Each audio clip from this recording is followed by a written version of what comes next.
నమస్తే రమగారు. నమస్తే జయ. రమగారు, కొంతమంది సహాయం ఎవరైతే చేస్తారో సహాయాన్ని తీసుకుంటారు, వీళ్ళు లాభపడతారు. కానీ వాళ్ళకే ప్రమాదానికి గురి చేస్తూ ఉంటారండి. ఇలాంటి నీతి కథలు మనం చాలా వింటూ ఉంటాం. అవును, పిల్లలకి చెప్తూ ఉంటాం, ఎవరైనా మనకి సహాయం చేస్తే జన్మలో మర్చిపోకూడదు. అదే ఆ సహాయాన్ని మనం ఏ పరిస్థితిలో ఉన్నా, ఎక్కడున్నా నీకు సహాయం చేసిన వాడిని మాత్రం గుర్తుంచుకోవాలి. ఇలాంటి నీతి కథ ఏదన్నా చెప్పండి రమగారు. చెప్దాం. కృతజ్ఞత చాలా చెడ్డది జయ. నరకంలో కూడా దానికి పెద్ద శిక్షలు ఉంటాయి. ఎన్నిసార్లు కుక్కల్లాగా పుడతారట వాళ్ళు కృతజ్ఞులు. ఆహాహా. అంటే మనకు సహాయం చేసిన వాళ్ళకి గనక మనం ఏదన్నా ఇబ్బంది కలిగితే, నీకు సహాయం చేసిన వాడి పేరు చెప్పకపోయినా పర్వాలేదు, వాళ్ళు సహాయం చేశారు అని కొంతమంది చెప్పుకుంటారు, కొంతమంది చెప్పకపోయినా పర్వాలేదు. కానీ నీకు సహాయం చేసిన వాడి పట్ల ద్రోహం తలపెట్టేవా నువ్వు, అంతే. ఇక అంతే కదా. చెప్పరా అని నరకాలు వస్తాయి వాళ్ళకి. కొన్ని వందల జన్మలు కుక్కలుగాను, నక్కలుగాను, పిల్లులుగాను, పందికొక్కులుగాను అలా పుడతారు. మంచిది కాదు అది. నేను చెప్తాగా, నీకు హెల్ప్ చేశారు, వదిలేపోని, నీకు కుదరకపోతే చెడు మాత్రం చేయకూడదు. వాళ్ళ గురించి నువ్వు చెడుగా మాట్లాడకూడదు, చెడు చెప్పకూడదు, చెడు చేయకూడదు, వాళ్ళకి ఏవి ద్రోహం తలపెట్టకూడదు. మహాభారతంలో కొన్ని కథలు చెప్పుకున్నాం మనం. నాడీ జంఘుడి కథ ఒకటి దీనికి ఉదాహరణగా చెప్తారు. పూర్వం ఒక గ్రామంలో ఒక బ్రాహ్మణ యువకుడు ఉండేవాడు. అమ్మ నాన్న వాళ్ళు ఏదో వైదిక విద్యలో ఉన్నారు, కానీ ఇతను అట్లా ఏం నేర్చుకోలే. ఆటకాయితనంగా తిరిగేవాడు. లేక పుట్టిన పిల్లల్ని గారాబం చేస్తారు పెద్దవాళ్ళు, మంచి మాటలు చెప్పలేకపోతారు, స్వధర్మ నిధనాన్ని చెప్పి నేర్పించలేకపోతారు, ధర్మాన్ని వదిలేశాడు అతను. వాళ్ళతో కలిసి తిరిగేవాడు. మెల్లిగా అతనికి మాంసాహారము అన్నీ అలవాటైనవి. ఏదేదో తిరిగేవాడు, వ్యాపారాల మీద వాటి మీద. వాళ్ళు ఎవరు వ్యాపారాలు చేస్తుంటే ఎక్కడెక్కడికో వెళ్ళేవాడు. మోసాలు, ద్రోహాలు, చిన్న దొంగతనాలకి పాల్పడి మొత్తానికి వాడు ఏమిటంటే కులభ్రష్టుడైపోయాడు. వాడి వాళ్ళతో ఏ సంబంధము లేదు. వాడు ఏ ఊళ్ళో తిరుగుతూ ఎక్కడికో వెళ్ళిపోయాడు. అయితే ఏమైంది, ఒక వ్యాపార నిమిత్తం కొంతమంది స్నేహితులు వెళ్తుంటే వాళ్లతో పాటు అతను ఒక పడవ ప్రయాణం చేసి వెళ్ళాడు. ఆ పడవ పగిలిపోయింది.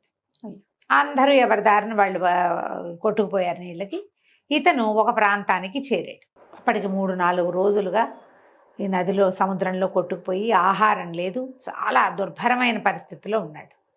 ఇతను వెళ్ళిన ప్రాంతంలో దీని మీద ఏమంటారు, ఒక చిన్న ద్వీపం లాంటి దాని మీద పెద్ద వటవృక్షం ఉందట, చాలా పెద్దది.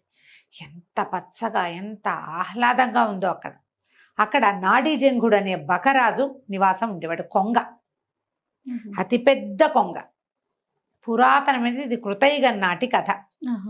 ఈ బకరాజుకి విధాతతో స్నేహం, బ్రహ్మదేవుడికి స్నేహితుడు. అబ్బా, అద్భుతమైన ధర్మాన్ని నిర్వర్తించే రకం అతను. రాజధర్ముడు అని పిలిచేవాడు. నాడీ జంఘుడైతే అతని ధర్మాలకే రాజు. అతను ఆ వైపుకి వెళ్ళిన వాళ్ళకి సహాయం చేయకుండా ఎవరిని ఎప్పుడు పంపించేవాడు కాదట. అయితే ఈ సుమంతుడు అనే యువకుడు, కులభ్రష్టుడైన వాడు, ఆయనకు కనిపించాడు ఆ నాడీ జంఘుడికి. అతను, అయ్యో ఇంత అలసిపోయావు నాయన, బ్రాహ్మణ్ అని తెలుసుకుని, నీకు కులభ్రష్టుడైన బ్రాహ్మణ తేజస్సు ఏదో కనపడుతుంది, జంధ్యం ఉంది. పేరు అడిగేటప్పుడు ఇప్పటిలాగా మనం ఏ ఊరు అడుగుతాం, కానీ కులాలు అడగటం ఈనాటి పద్ధతి కాదు. పాత రోజుల్లో అడిగేవాళ్ళు, ఏ జాతికి చెందిన వాళ్ళు అని అడిగితే వీళ్ళు మన గోత్రనామాదులు చెప్పుకోవటం ఒక పద్ధతి. గోత్రనామం వినంగానే బ్రాహ్మణ యువకుడని తెలుస్తుంది కదా.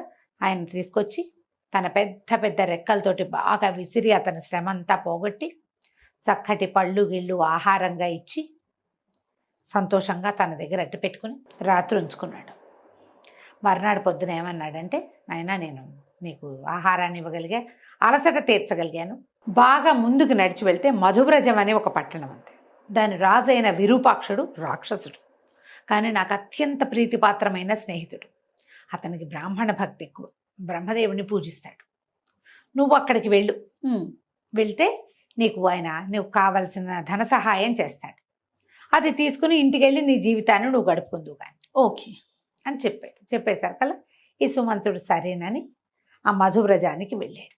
వెళ్తే రాక్షసులు నాడీ జంఘుడి దగ్గర నుంచి వచ్చాడని ఈ సైనికులు వాళ్ళు తీసుకుపోయి రాజుగారి దగ్గర ప్రవేశపెట్టారు. అతను మహాధర్మపరుడు, ఆ విరూపాక్షుడు దానపరుడు. వ్యక్తిని చూడంగానే గుర్తుపట్టే రకం వాడు. నాడీజంగుడు మనుషుల్ని మాత్రమే గుర్తిస్తాడు. వాడి కులభ్రష్టత్వము, వాడి దుర్మార్గత్వము నాడీజంగుడికి అక్కర్లా. అంత అద్భుతమైన వాడు. ఇతను అట్లాంటి వాడు కాదు. ఈయనకి దానపరుడు, ధర్మపరుడే, కానీ వ్యక్తుల్లో ఉన్న ఆ దుర్బుద్ధుల్ని వాటిని ఇతను కనిపెట్టగలడు. ఈయనకి నచ్చల అతను. వీడు కులభ్రష్టుడని, పద్ధతి లేనివాడని, సరిగ్గా లేడని ఆయనకు అర్థమైంది. అర్థమైనా కూడా నాడీజంగుడు పంపించాడు. రాజధర్ముడు ఊరికే పంపడు కాబట్టి ఏదైనా ఇవ్వాలని భావించి ఏం చేశాడు, కొంత ధనము అవి ఇప్పించాడు. ఆ పూట ఏదో చిన్న ఆతిథ్యం అన్యమనస్కంగానే, ఆసక్తితోటి, బ్రాహ్మణ సేవా నిరతితోటి చెయ్యాల. ఆయన పంపాడు, ఇతను ఒకడు వచ్చాడు ఇవ్వాలి అన్నట్టుగా ఏదో మోయగలిగినంత, అంటే అలా అనకూడదు, మోయలేనంత ధనరాశులు ఇచ్చి సాగనంపితే ఈ మధువ్రజం నుంచి మళ్ళీ ఇతను స్వగ్రామానికి వెళ్ళాలంటే నాడీజంగుడు ఉన్న ఆ మర్రి చెట్టు దగ్గరికే రావాలి. అక్కడికి వచ్చాడు. వస్తే అక్కడ వాళ్ళు ఏదో ఆహారం అది శుభ్రంగా తిన్నాడు. వచ్చాడు అక్కడికి. వచ్చిన తర్వాత ఈయన కూడా నాడీజంగుడు కూడా అతన్ని ఆదరించాడు. ఈ రాత్రికి నిద్ర చేసి రేపు వెళ్ళొచ్చు అని. ఇతను ఏమనుకున్నాడు, ఇక్కడి నుంచి నేను ప్రయాణం ఏ విధంగా చేసినా నా 5-6 రోజులు పడుతుంది. ఆహారం దొరుకుతుందో దొరకదో. ఈ కొంగ మంచి బలంగా ఉంది, ఓకే, కండబట్టి ఉంది కదా, కొంగను చంపేసి మాంసం పట్టుకెళ్దాం అనుకున్నాడు. చూసారా, తనకి ముందు 2 రోజుల ముందు సచ్చేందుకు సిద్ధంగా ఉన్న తనకి ఆహారం పెట్టి, రెక్కలతో వీవన విసిరి, పళ్ళు పెట్టి, పడుకోబెట్టి, మనిషిని చేసి నిన్ను బతికించి నీకు ధనం సంపాదించుకునే మార్గం చెప్పిన వాడిని నువ్వేం చేయాలి? కొంగని కొంగగానే చూశాడు. ఏం చేశాడు, చంపేశాడు. రెక్కలు అవి అన్నీ తీసేసి మాంసాన్ని పోసిన పెద్ద కొంగ మాంసాన్ని ఒక మూటలాగా కట్టుకుని దాన్ని భుజాన్ని వేసుకుని ఈ ధనపు రాసుల్ని కూడా మోసుకుంటూ వెళ్ళిపోయాడు.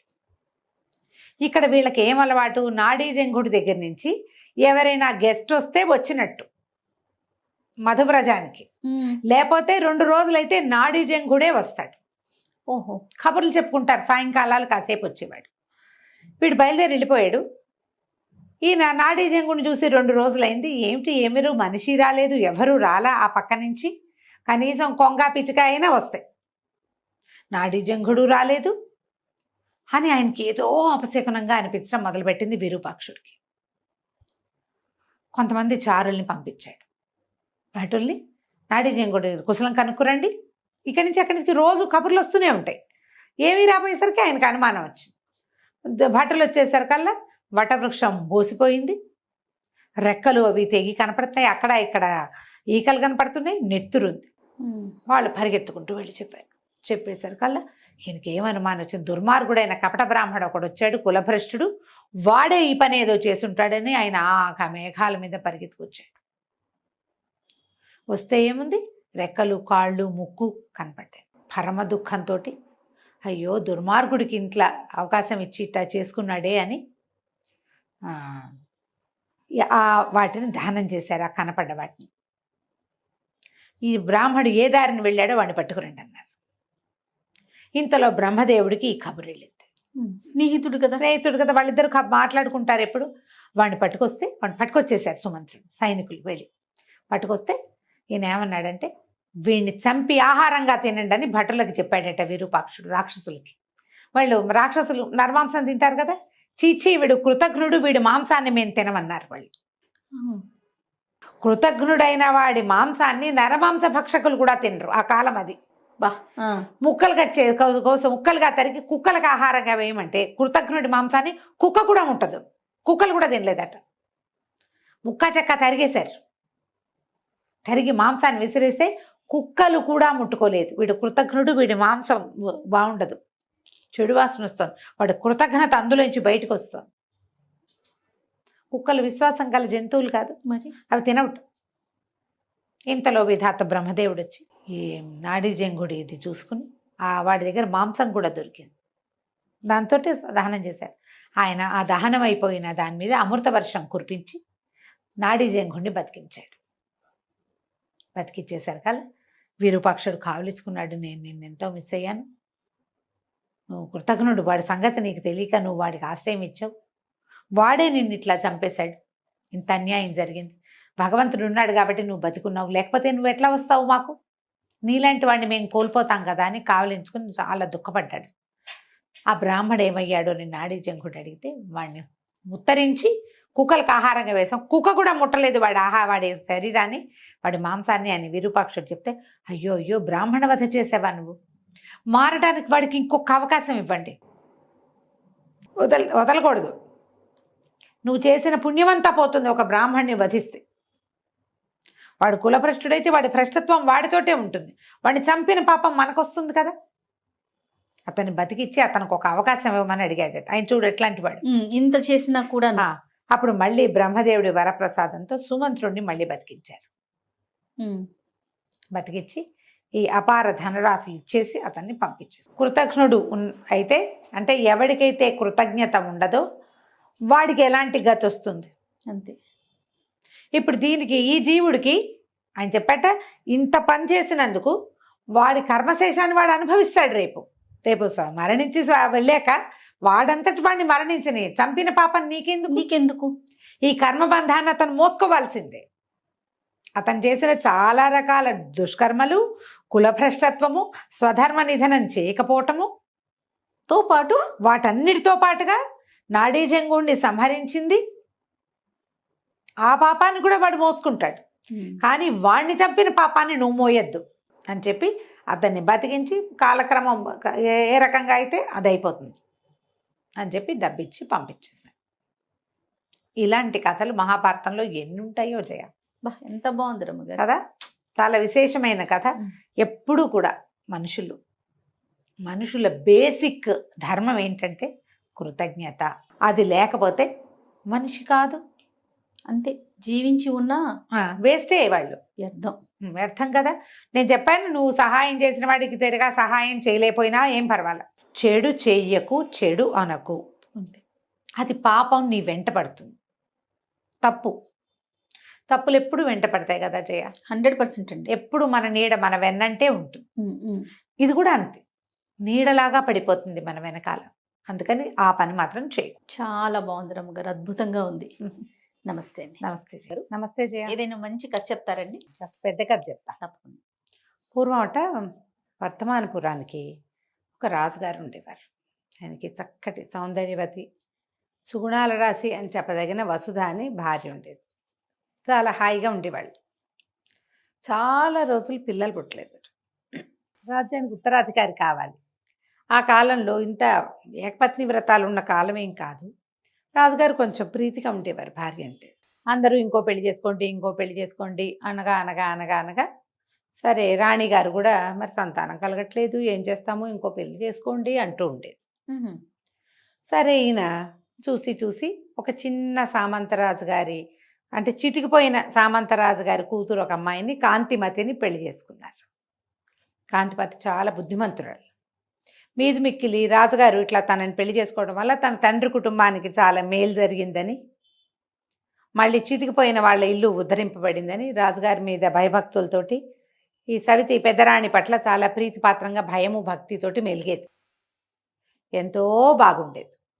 ఆమంత బుద్ధిమంతురాలు అవటంతో రాజుగారు ఆవిడని బాగా ప్రీతిగా చూసేవాడు.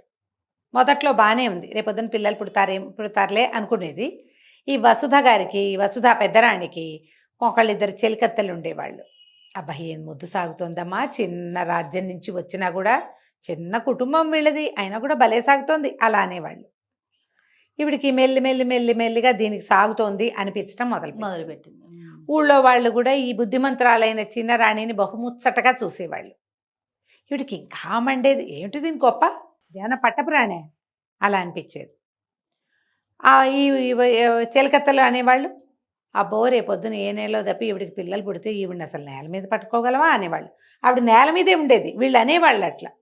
ఊరికే పెద్దరాణి గారిని ఉబ్బేయటము ఇలా మాట్లాడతారు కొంతమంది, అనవసరమైన మాటలు. ఈవిడికి చిన్నరాణి గర్భవతి అయిపోతుందేమో, దానికి పెళ్లి చేసింది ఎందుకు, ఎవరో ఇంకో రాణి వస్తే ఆమెకు పిల్లలు పుడితే ఈ రాజ్యానికి ఉత్తరాధికారిని. క్రమంగా ఈవిడికి ఎట్లా అయింది, ఈ చిన్నరాణికి పిల్లలు పుట్టకూడదు అనిపించడం మొదలుపెట్టింది. ఒక 3-4 ఏళ్ళకి అమ్మాయి కాస్త గర్భవతి అయింది. ఈవిడికి 10 ఏళ్ళైనా లేదు, 2వ ఏడు 3వ ఏడు 4 ఏళ్ళు కూడా కాల, 2 నిండింది అంతే. నెల తప్పేసరికల్లా ఈవిడికి భయం పట్టుకుంది. ఎలాగైనా ఆ కడుపు పోగొట్టడానికి విశ్వ ప్రయత్నం చేసింది. ఎప్పుడు అది ఎందుకో వర్కౌట్ కాల, పాపం చేయలేకపోయింది. ఏదో ట్రై చేసేది, కుదిరేది కాదు.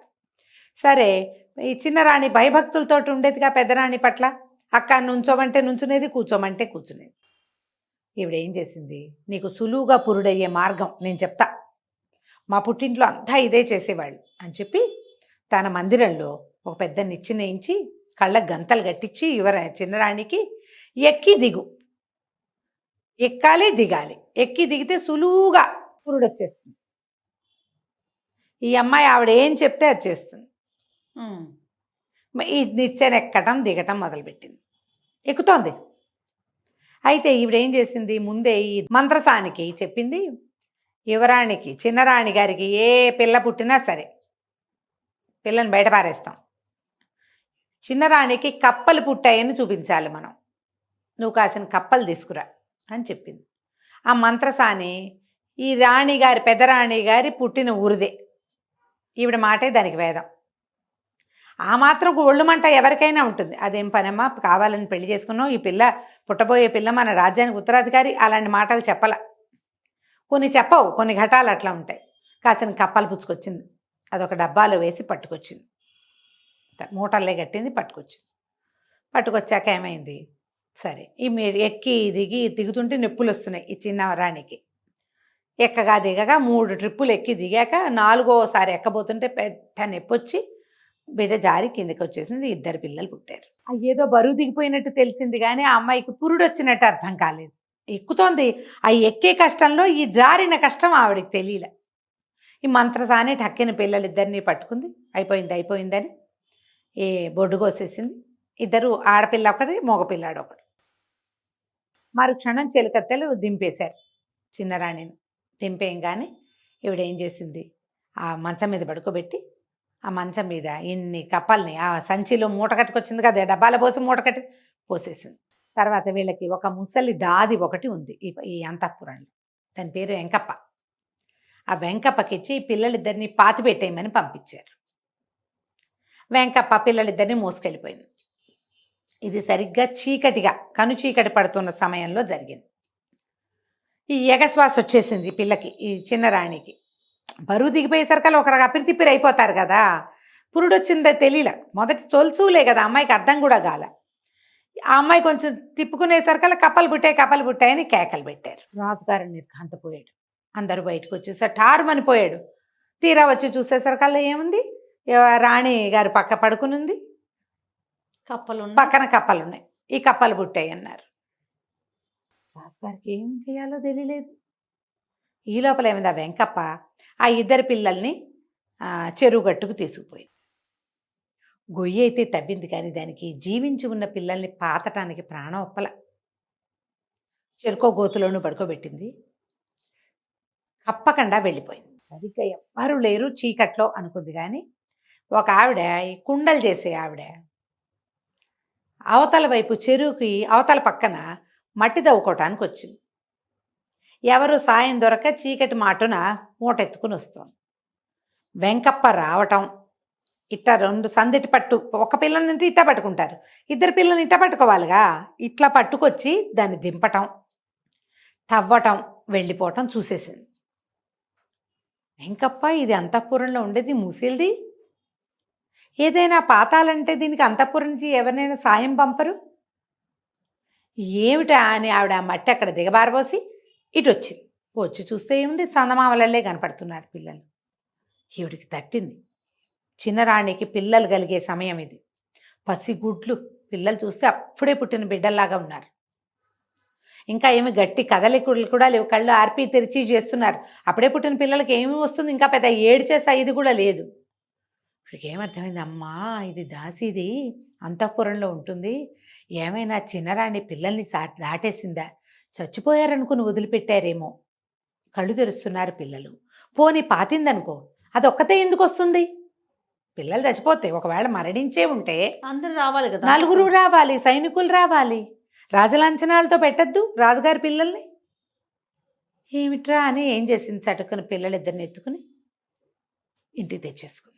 ఊళ్ళోకి వచ్చేసరికల్లా చెప్పుకుంటున్నారు చిన్న రాణికి కప్పలు పుట్టాయని. అర్థమైందా? ఆహా, ఏదో జరిగిందిరా, అందుకని ఇట్లా చేశారు. ఈవిడ పరమ నిశ్శబ్దంగా పిల్లల్ని ఇంట్లోకి తెచ్చేసుకుంది.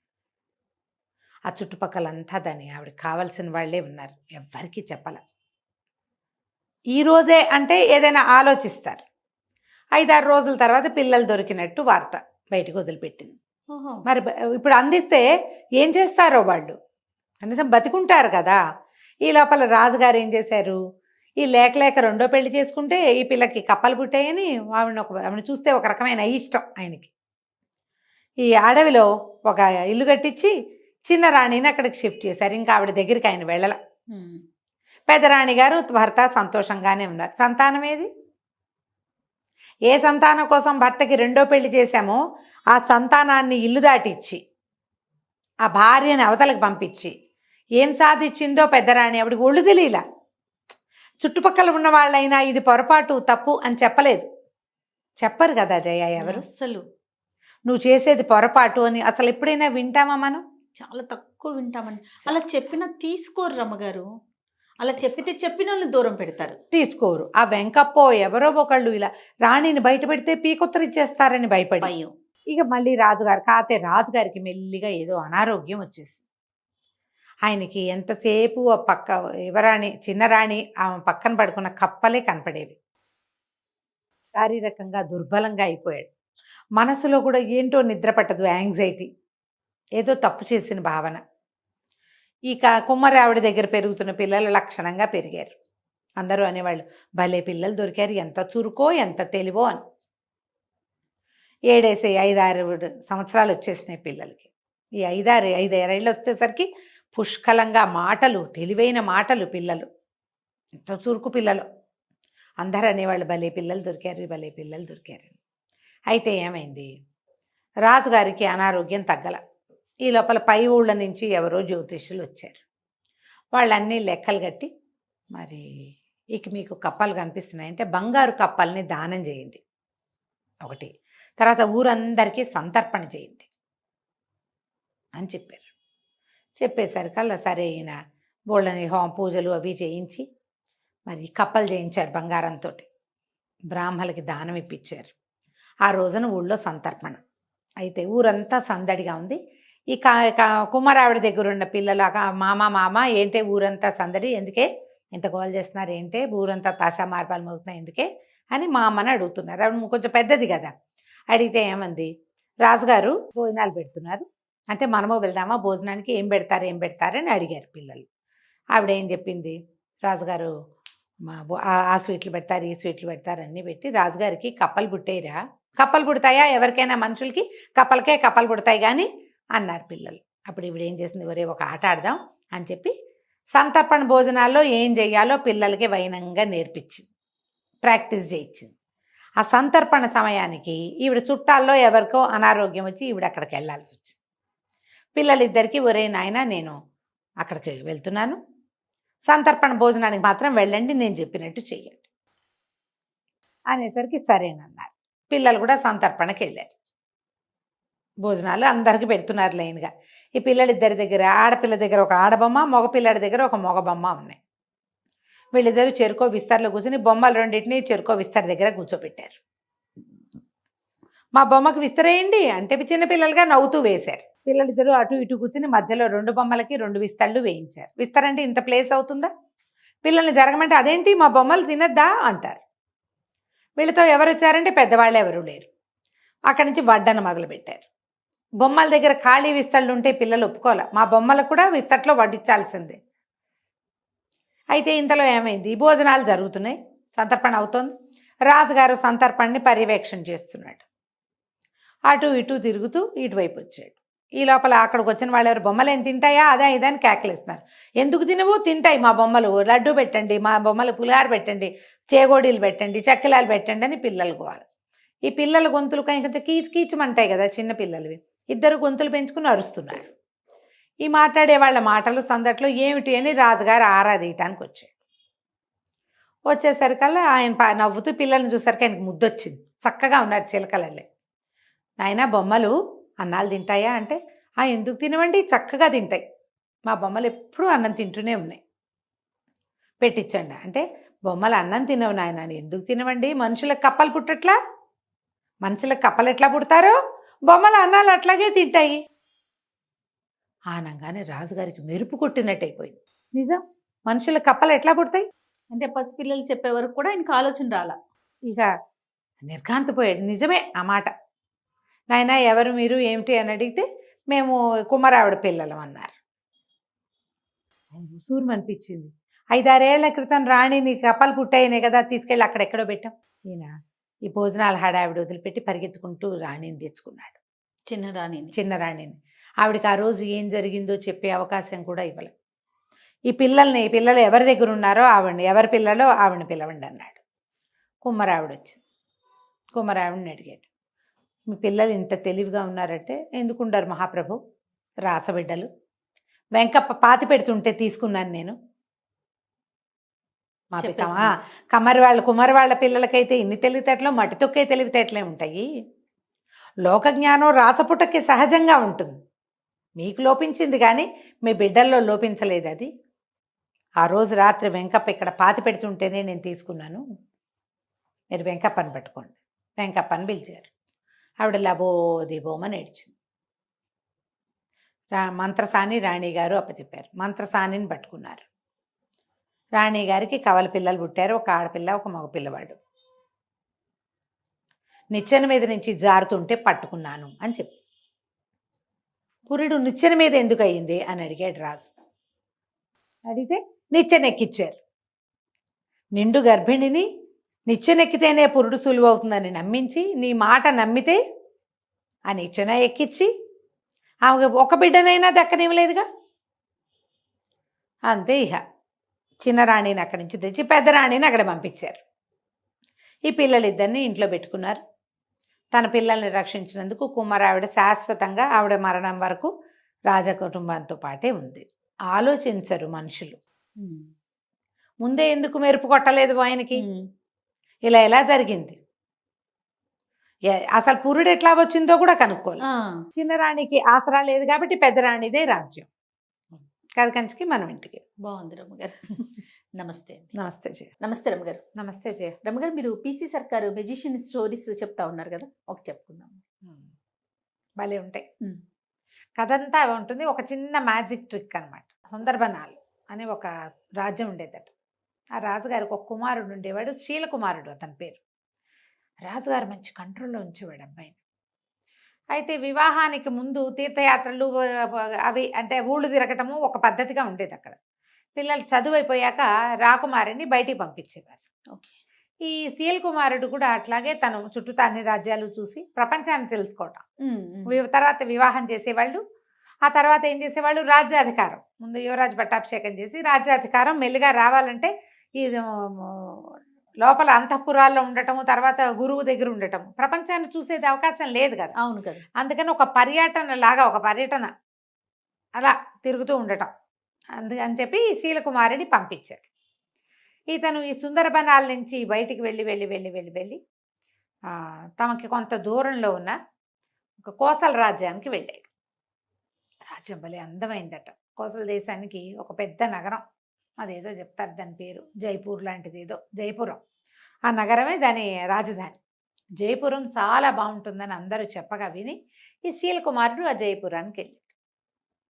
వెళ్తే సరే చాలా బాగుంది. ఆ వెళ్తూ ఉంటే ఒక పెద్ద పెద్ద తోటలు కనపడ్డాయి అతనికి. బయట నుంచి చూస్తేనే చాలా ఆకర్షణీయంగా ఉంది. అందులోకి వెళ్ళబోయాడు.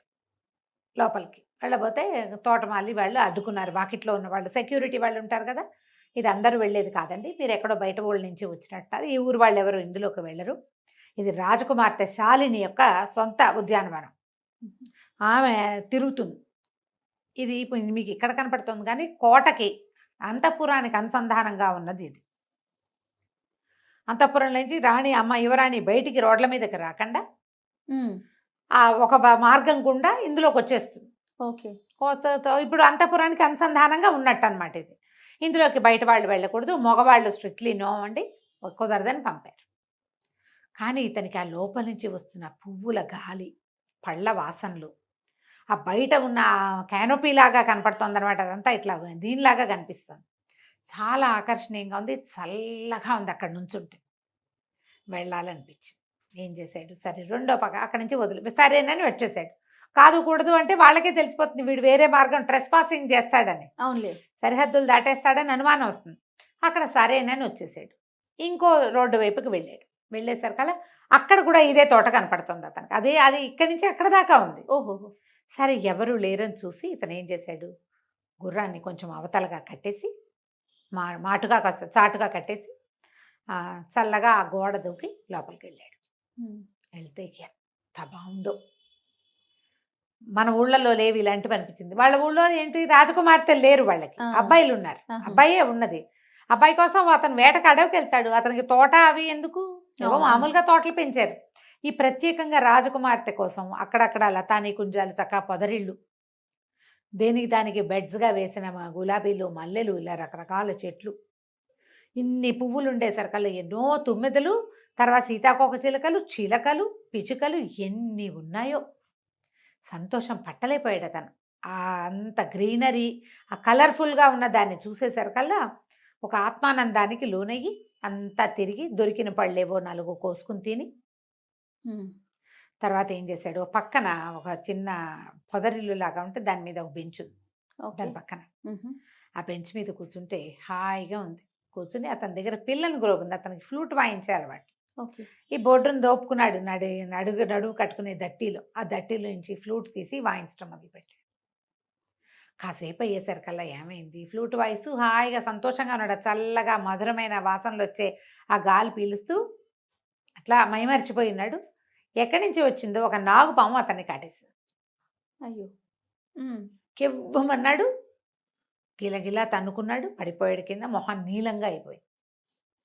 ఎప్పుడైతే ఇతను ఫ్లూట్ మొదలు పెట్టాడో దీనికి తోటకి అంతఃపురం నుంచి యువతలకు వచ్చాక ఇక్కడ కూడా ఒక చిన్న సౌధం లాంటిది ఉంది. రాకుమార్తె ఒక 2 చెలికత్తెలతోటి అక్కడ వచ్చి ఉంది. ఫ్లూట్ వినిపించేసరికల్లా ఆ అమ్మాయి ఎవరా అని, ఎవరు వచ్చారు తోటలోకి, ఫ్లూట్ ఎట్లా వినపడుతుంది, ఎవరు ఏమిటని ఒక దీని దగ్గర, గవాక్షం దగ్గర, ఒక కిటికీ దగ్గరకు వచ్చి నిలబడి చూస్తోంది. దగ్గరలోనే ఉంది దానికి. ఆ అబ్బాయి గమనించుకోవాలి. చూసేసరికల్లా ఎవరో కుర్రాడి వయసుండి అతని కేసే చూస్తుంది. ఉన్నట్టుండి పాము కాటేయటం, అతను కేక పెట్టడం, అమ్మాయి పరిగెత్తుకుంటూ వచ్చి చెలికత్తెల సహాయంతో ఇతను చూసేసరికల్లా కనపడింది. ఈ చెలికత్తెల్లో ఒక చెలికత్తె తల్లి విషవైద్యం తెలిసిన తల్లి. ఆ పిల్ల కూడా కొంత తెలుసు. ఈ అమ్మాయి ఏమందంటే, ఇది పలానా పామమ్మ, దీనికి వేరు పెట్టి వైద్యం చేస్తే ప్రమాదం తప్పుతుందంటే సాయం పట్టండి అని ముగ్గురు కలిసి అతన్ని లోపల గదుల్లోకి తీసుకొచ్చారు.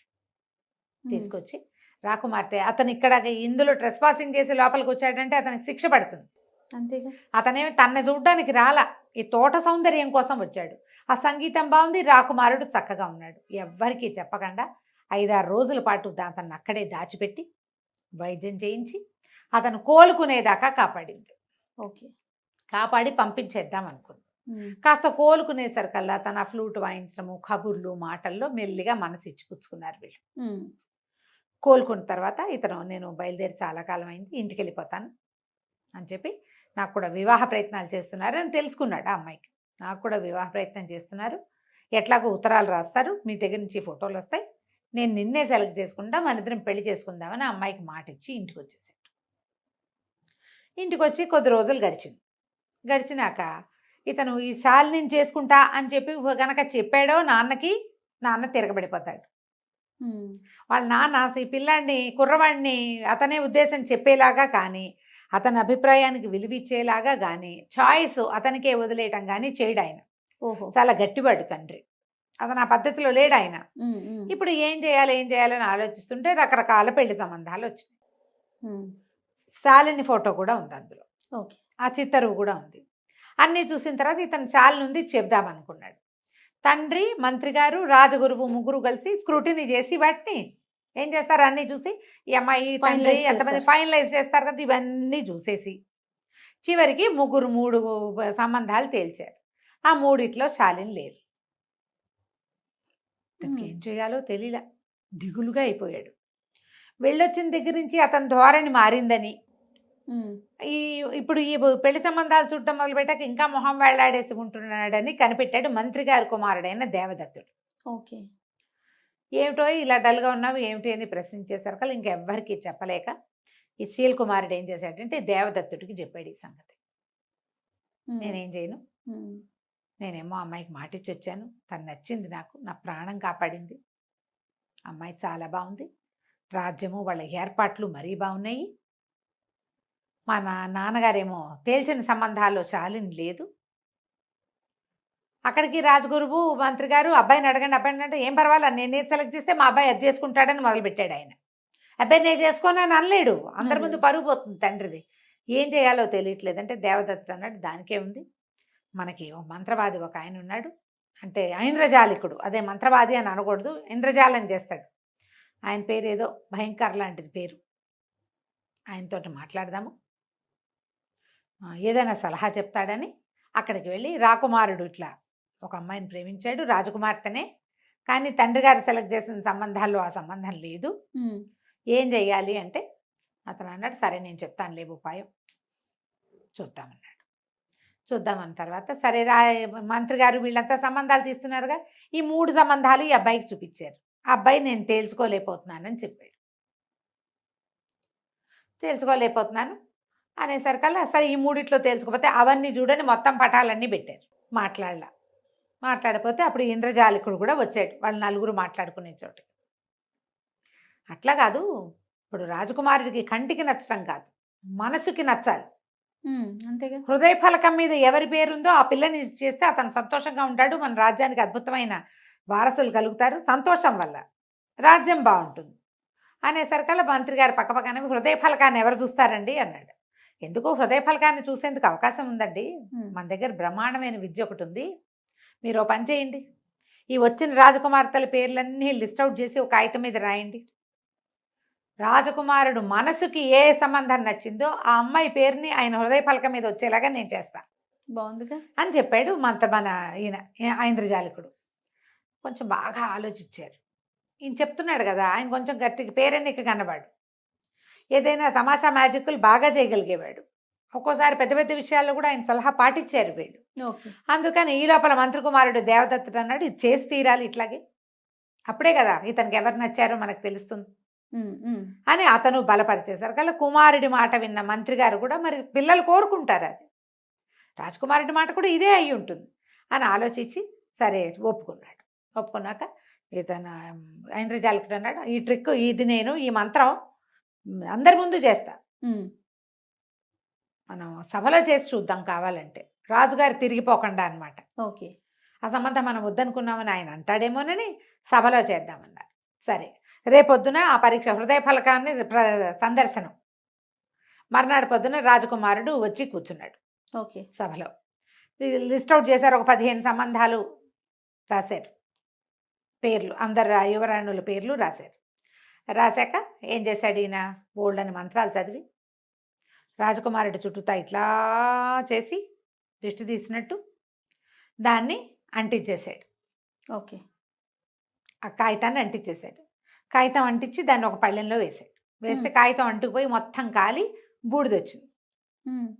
అంతేగా మసి కాలిపోతుంది, కాగితం అంటుకుంటే ఎలా వస్తుంది నల్లటి వస్తుంది కదా. సరే ఇతను ఏం చేశాడు, రాజకుమారా మీ చొక్కా విప్పండి అని చెప్పి అతను షర్ట్ విప్పించారు.